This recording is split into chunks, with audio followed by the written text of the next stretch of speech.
Hi everyone. For my project, I decided to talk about patient falls and specifically reducing patient falls during change of shift. So this addresses the CUSIN competencies of quality, improvement, safety, as well as patient-centered care.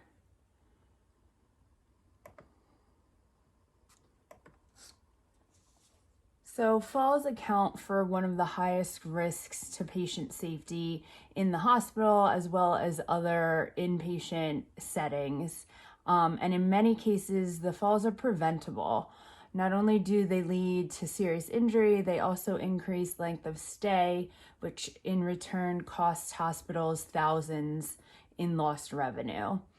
There are many interventions we as nurses implement to avoid patient falls.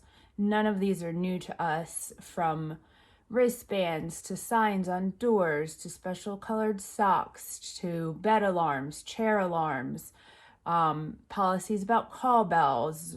There's many more. However, during change of shift specifically, I've noticed that some of these interventions are falling through the cracks. It's no surprise to any of us that shift change can be one of the most chaotic and stressful times on the unit for both patients and nurses alike. The aim of my presentation is to evaluate nursing interventions that can be implemented to reduce the rate of patient falls, particularly during change of shift.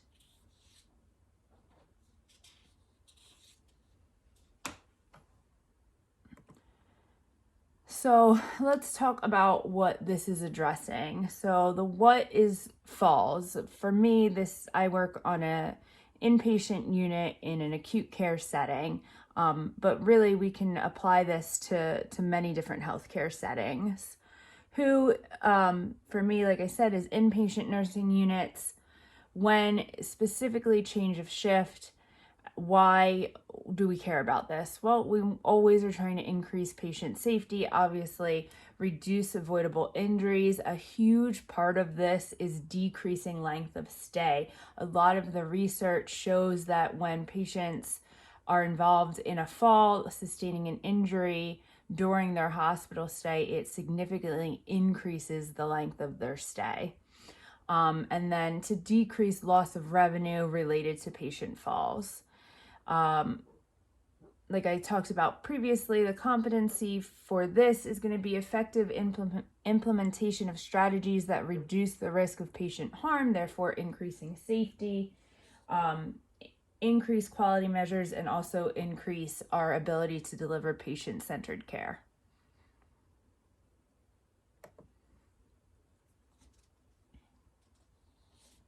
So this is the specific safety situation that I have encountered on more than one occasion on my unit. An increase in patient falls during change of shift. So at 0700 and 1900, we work 12-hour shifts. During that 30-45 minutes it takes to give report and hand off to the oncoming shift, we are seeing a significant increase in the rate of falls on our unit. So I work in critical care. It's a busy 20-bed step-down unit. Many of my patients are immobilized due to weakness and or disability, and they require assistance a lot of times for nearly all their activities of daily living. We have many different interventions that we use. I'm sure you're familiar with to prevent falls, chair alarms, bed alarms, making sure the call bell is within reach, educating the patient on use of the call bell routinely and re-educating on safety. Our response times, what I'm finding to these interventions, so a call bell alarm during shift change is really increased when compared to the rest of the shift, which has led to an increase in mechanical falls specifically during that change of shift time. The vast majority of falls that I've seen have been during or shortly after change of shift. This increase, I feel, requires a deeper look into interventions that can be used to decrease the rate of falls, specifically during shift change. So what are we going to do about this? How are we going to address it? One study I found, the research has shown that the implementation of a bedside handoff report has significantly increased patient safety as well as patient and nurse satisfaction. So during this particular study, over a 4-month period of time, the researchers found that by shifting their handoff report to bedside, it decreased patient falls by 24%. I suspect this is because you're in the room, not outside of the room, distracted by getting a report from that outgoing nurse or receiving report. The evidence suggests that shifting report to bedside may result in increased patient safety and better quality outcomes. However, I will say there is definitely a need for further investigation on the relation between falls and specifically change of shift to better evaluate safety measures. So patient falls and safety is not a new research area. There's tons years of research on it, but specifically patient falls during that critical time of change of shift, there does seem to be a lack of research. Second solution, we can go ahead and implement a patient fall safety contract. This was another intervention that I found by 2 other researchers that was shown to decrease patient falls specifically during that change of shift.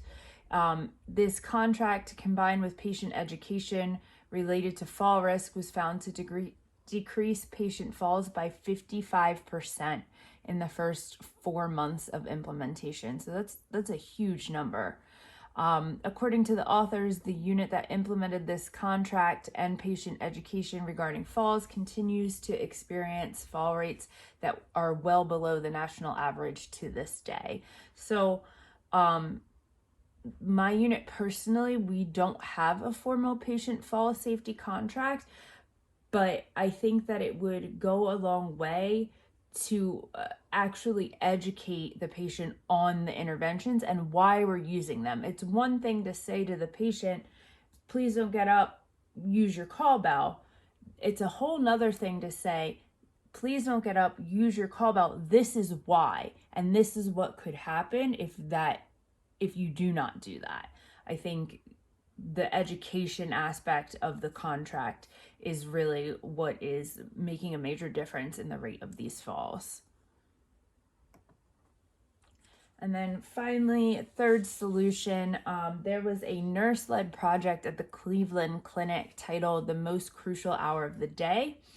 And this project aimed to reduce the stress of the incoming shift of nurses through a number of interventions, with the primary goal of decreasing patient safety concerns such as falls during and shortly after change of shift. So anyone currently working knows that first 45 minutes to an hour after change of shift, you are the most distracted. You're reading over provider notes, you're trying to get medications ready, you're trying to get a set of vitals on all of your different patients. That can really be the most stressful time. So this project, the aim was to have the outgoing shift kind of address as many factors as they could prior to handoff, including checking IV patency, ensuring belongings are within reach for the patient, and offering toileting. Those are just a few. What they found is that by addressing these concerns, they had a 0 fall rate during the intervention period. This project suggests that actively working to reduce the stress felt immediately post-shift by incoming nurses allows them to better focus on patients and their safety. And in conclusion, so as I mentioned before, the essential core competencies for professional nursing education related to this particular safety situation are quality outcomes, safety, patient-centered care. Reducing falls during change of shift is essential for patient safety. This is the time which I've seen patients on my unit at highest risk of falling simply because of the distraction factor. Everybody is caught up, including providers are seeking out nurses. Nurses are giving report. Patient care techs are busy. Falls during change of shift can be decreased greatly through several effective interventions, and they include moving to a bedside format handoff report, patient education on fall risk and safety in the hospital setting, implementation of a patient fall safety contract. Those two really go hand in hand. So like I said before, not just saying, we don't want you to fall, use your call bell. We don't want you to fall, this is why. And finally, strategic planning and addressing of patient care needs by outgoing shift prior to shift change. And those are my references. Thank you so much for listening, and I hope you got something out of this.